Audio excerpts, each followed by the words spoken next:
गुरुर्ब्रह्मा गुरुर्विष्णू गुरुर्देवो महेश्वरा गुरुसाक्षात् परब्रह्म तस्मै श्री गुरवे नमः।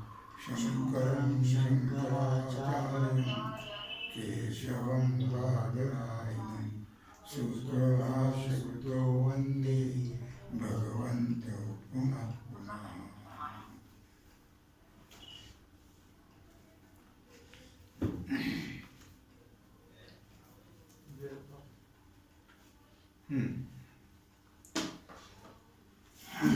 विचार सागर रहस्य तरंग चौथा हेडिंग 21. सर्प व सर्पज्ञान यास एकच अधिष्ठान असल्याबद्दल शंका व समाधान. पाठ क्रमांक 33.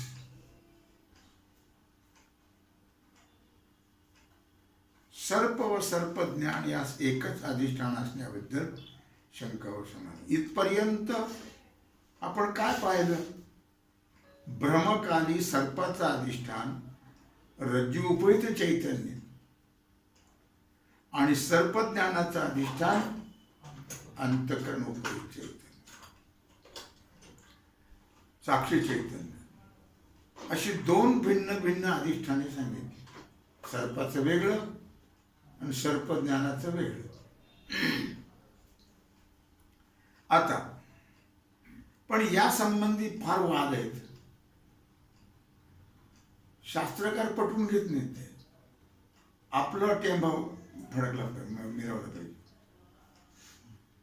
याकरता सर्प आणि त्याचं ज्ञान या दोन्हीला एकच अधिष्ठान आहे असं आता सांगतात. कळलं का? शिष्य म्हणतो, गुरु महाराज दोघांचं अधिष्ठान एकच आहे असं कसं काय म्हणता येईल? कारण सर्प हा नेहमी पाहणाऱ्याच्या शरीराहून बाहेर असतो. मग त्याला शरीराच्या आत बुद्धीमध्ये मानता येणार नाही. आणि जर तो सर्प बुद्धीत मानून मायेनं बाहेर दिसतो असं म्हणा, तर ख्याती वर्णनामध्ये आत्मख्यातीचा प्रकार आहे. हा कशाचा प्रकार आहे? आत्मख्यातीचा प्रकार. तोच तुम्हीच मानता असं म्हणावं लागेल. आणि ती आत्मख्याती अयोग्य आहे म्हणून तुम्हीच माग सांगितलं होतं. तेव्हा बाहेर दिसणारा सर्प शरीराच्या आत आणता येत काही गेल का? आणता येत नाही. तसं शरीराच्या आत असणारे ज्ञान केव्हाही बाहेर काढता येणार. हुशार आहे का शिष्य? मग ते शरीराच्या आत प्रमात्याचे असो किंवा साक्षीचे असो, पण ते असणार आतच. कोणाचं का असेल असं असता सर्प आणि त्याचं ज्ञान या दोघांचं अधिष्ठान एकच आहे असं कसं काय म्हणते गो? श्री गुरु म्हणतात, सर्प आणि त्याचं ज्ञान याला एकच अधिष्ठान आहे असं म्हणण्यास हरकत नाही. आता जरी त्या हुशार असला तो शंका घेण्यामध्ये, तर श्रीगुरूच्या पुढे थोडाच आहे. ते म्हणले दोन्हीचं एक असेल काही हरकत नाही. कारण रज्जू किंवा सर्प शरीराच्या आत येत नसला तरी अंतःकरणाची वृत्ती शरीराच्या बाहेर रज्जू जवळ जाते हे तर निश्चित आहे. मग तिथं गेल्यानंतर प्रथमतः रज्जूचं इदम असं सामान्य ज्ञान होतं. हे काहीतरी पडलेलं आहे. मग त्या इदमाकार झालेल्या अंतःकरण वृत्तीस जे चैतन्य अधिष्ठान आहे ते साक्षी चैतन्य असून ते बाहेरही चैतन्य आताही आहे बाहेरही आहे. आता हरी बाहेर हरीने घर कोंडिले, तो कुठं नाही. कळलं का? त्या इदमाकार अंतःकरण वृत्ती उपहित साक्षी चैतन्य आश्रित जी अविद्या, तीच सर्प आणि त्याचं ज्ञान या दोन्ही रूपाने परिणामाला प्राप्त होते. कळलं का? त्या अविद्येतील तमोगुण सर्पाचं उपादान व सत्वगुण सर्पज्ञानाचं उपादान आहे. त्या अविद्येतील, कारण अविद्या 3 प्रकारची आहे, सत्व रजस तम. मग त्यात अविद्येतला जो तमोगुण आहे तो सर्पाचं उपादान आहे. मंद अंधकारामुळे दिसलं नाही. व रज्जू सत्वगुण सर्पज्ञानाचं उपादान आहे. सत्वगुणाने ज्ञान होतं आणि रज्जू तमोगुणाने भ्रम होतो. वृत्ती शरीराच्या बाहेर रज्जूच्या ठिकाणी गेलेली आहे. वृत्ती कुठे गेली? नेत्रेंद्रियद्वारा बाहेर रज्जूच्या ठिकाणी गेली. म्हणून वृत्ती उपहित चैतन्य ही बाहेर आहे. आता बाहेर गेली ना ती वृत्ती, मग वृत्ती उपहित चैतन्य कुठे? आता बाहेर आहे. जितके अंतःकरणाचे स्वरूप तितके साक्षीचे स्वरूप असते. अंतःकरणाचं जेवढं स्वरूप आहे तेवढं साक्षीचं आहे. कारण जेवढा भाग व्यापक चैतन्याचा व्यापला आहे अंतःकरणाने, त्याला साक्षी म्हटले ना. साक्षी कुठस्थ आत्मा. कारण अंतःकरण किंवा त्याची वृत्ती यास जे अधिष्ठान चैतन्य, त्याला साक्षी ही संज्ञा आहे. कळलं? अंतःकरण किंवा त्याची वृत्ती याला जे अधिष्ठान चैतन्य, त्याचं नाव साक्षी आहे. त्याला साक्षी असं म्हणतात. चैतन्य सर्वत्र आहेच हो. विठ्ठल जळी स्थळी भरला, तो कुठे नाही. तो नाही ऐसा ठाव उरला असे का म्हणून, तो सर्व ठिकाणी आहे चैतन्य. अंतःकरण वृत्ती रज्जू देशाच्या ठिकाणी बाहेर गेलेली आहे. कळलं? म्हणून वृत्ती उपहित चैतन्य ही बाहेरच आहे. त्यामुळे ते सर्पाचाही आश्रय आहे. कोण? रज्जू उपहित चैतन्य. आणि ज्ञानाचाही आश्रय आहे. लक्षात आलं का? याप्रमाणे आत्मख्याती न मानताही साक्षी चैतन्य सर्प व त्याचे ज्ञानास अधिष्ठान आहे. कोण? साक्षी चैतन्य. सर्पही आणि त्याचं ज्ञान आहे असं म्हणण्याला काही हरकत नाही. लक्षामध्ये. आणि नंतर जेव्हा रज्जूचं प्रत्यक्ष ज्ञान होतं तेव्हा रज्जू आणि वृत्ती एकत्र होतात. रज्जूचं ज्ञान झालं, रज्जू आणि वृत्ती एक झाल्या. एक झाल्याशिवाय ज्ञान होत नाही. आणि त्या उपाधी भेदामुळे भिन्न असलेली रज्जू आणि वृत्ती या 2 उपाधी आहेत की नाही. मग त्या उपाधी भेदामुळे वेगळे वेगळे असलेलं अधिष्ठान चैतन्य आता एकच होतं. झालं का नाही? रज्जू आणि वृत्ती तर दोन्ही, रज्जू उपहित आणि वृत्ती उपहित, तर दोन्ही एकच झाले. म्हणून रज्जू ज्ञानाने सर्प व त्याचं ज्ञान या दोन्हीची निवृत्ती होती.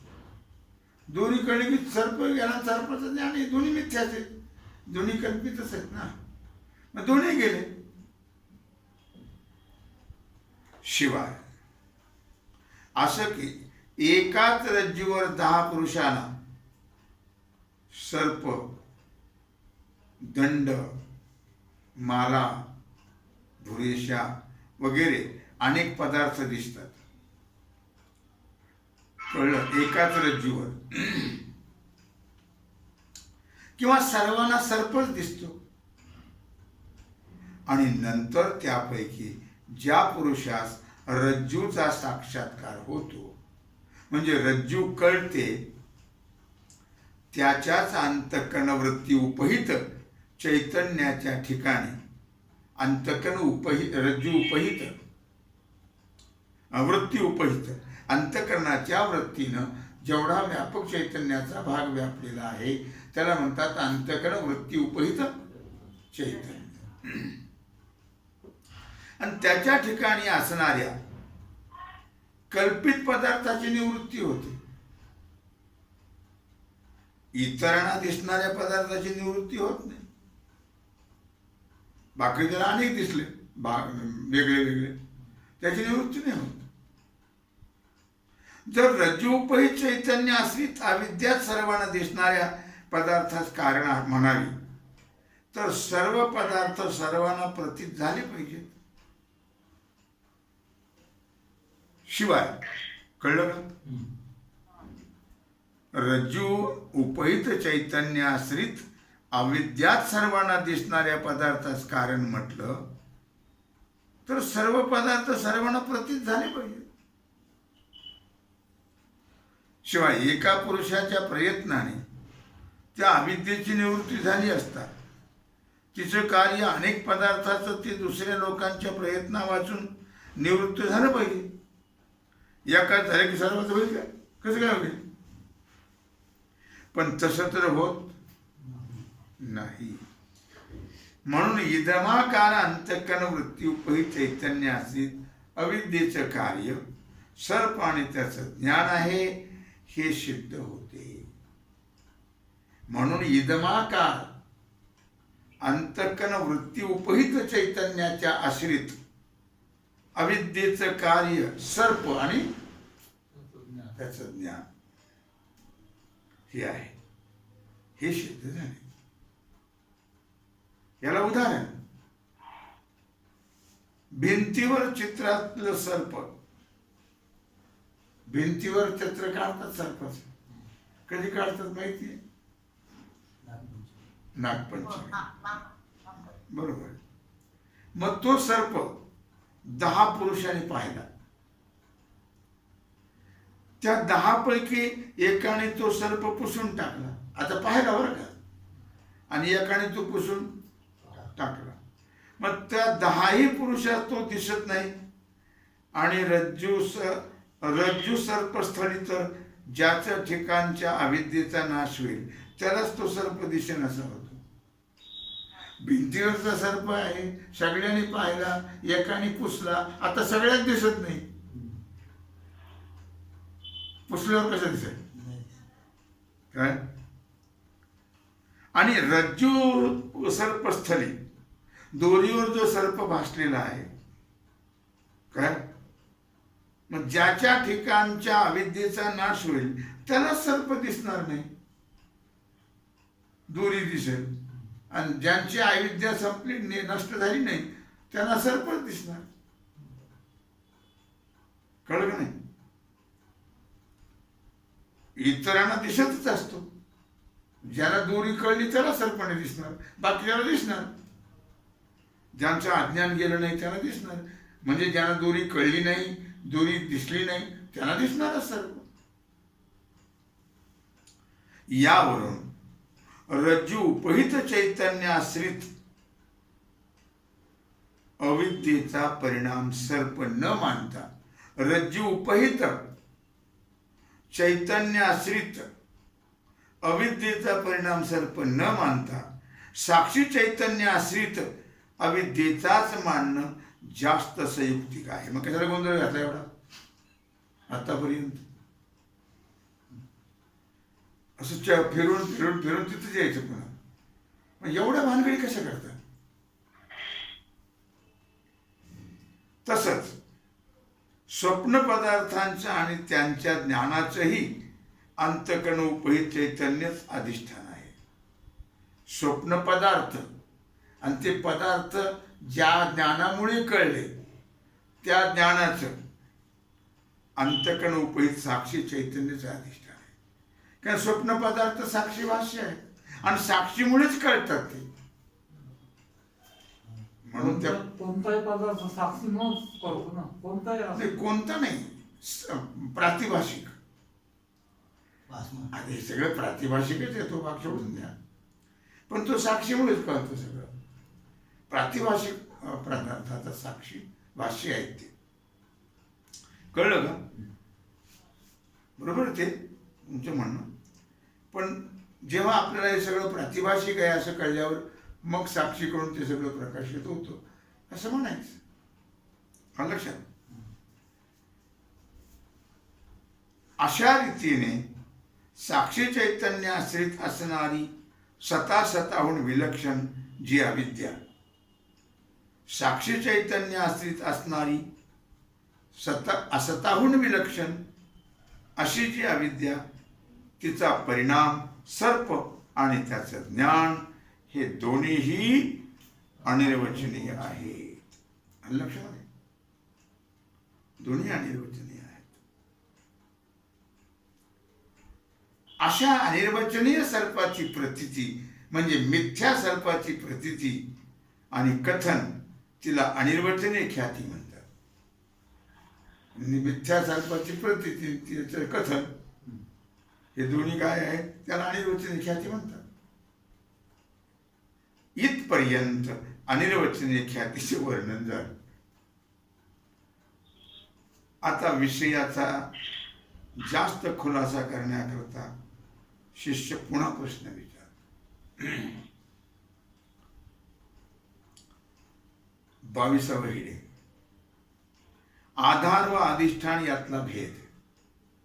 आधार आणि अधिष्ठान यातला भेद. शिष्य म्हणतो, महाराज या अपार जगताची काही पारावार आहे का जगता? नाही. अविद्येमुळं प्रतीती होते. त्या नुसता भारत देश नाही, जग. भारत देश सांगते 130 कोटी आहे, पण जगताचं काय सांगता येईल? या अपार जगताची प्रतीती होते. त्या जगताला आधार कोण, हे कृपा करून सांग. श्री गुरु म्हणतात, बाबा रे, आजातवादाच्या दृष्टीने जर विचार केला तर झालेच नाही, जग झालंच नाही. पटत कुणाला?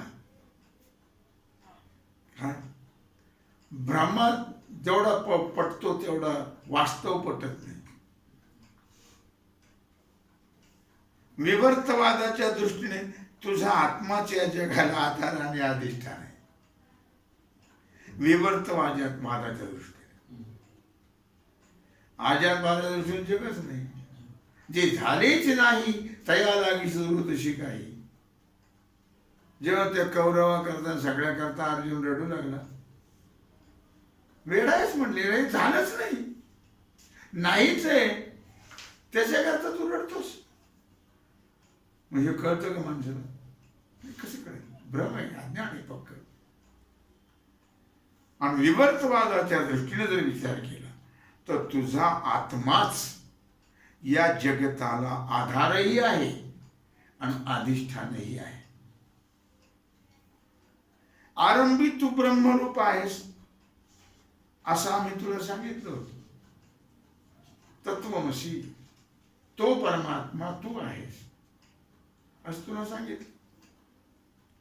पण त्याप्रमाणे ज्याला माझा आत्मा ब्रह्मरूप आहे असं ज्ञान होत नाही. कसं काय मी ब्रह्मरूप असेल? ज्ञान होत नाही. जरी सांगितलं, तो ब्रह्म संत महात्मे सांगतात की तुम्ही देवाची बरे, देवाची बरे, तुका म्हणे खरे तुम्ही. अरे तुम्ही देवच आहात, साधू संतांनी सांगितले. म्हणून का आम्हाला लगेच पटतंय? नाही पटत. जर पटलं असतं तर हे मोर्चन या भानगडी कशा करतात? ओबीसी एबीसी ह्या कशाला भानगडी? पटत नाही ना. लक्षात आलं का? तेव्हा त्याप्रमाणे ज्याला माझा आत्मा ब्रह्मरूप आहे असं ज्ञान होत नाही, त्यालाच आत्म्याच्या अज्ञानामुळे रज्जू सर्पाप्रमाणे जगत आत्मरूपाच्या ठिकाणी भासते. आत्मरूपाच्या ठिकाणी भासते जगत.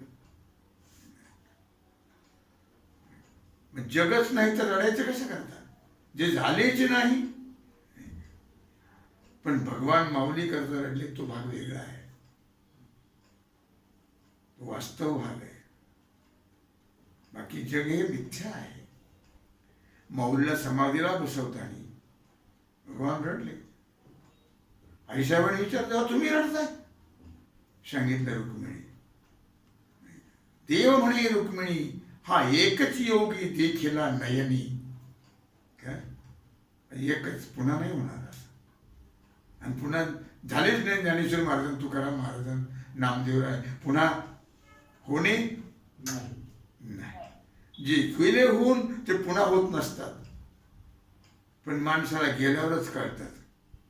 आहे तोपर्यंत कळत त्याचा अनादरच करत राहतात. महाराजांचा केला, माऊलीचा केला, तर नाथांचा केला, तर तुम्ही आम्ही कोण म्हणून आपण त्याची खंत करायचं कारण नाही. देवानी फक्त माझा भक्त म्हणावं, बाकीचे द्या सोडून. हा भक्त कोणाला कोणी म्हणतो. जशी रज्जूच्या अज्ञानामुळे सर्प प्रतीती होते, त्याप्रमाणे आत्म्याच्या अज्ञानानेच जगत प्रतीती होते. कळलं का? मागे एका पक्षामध्ये रज्जूपही चैतन्य आश्रित अविद्येने,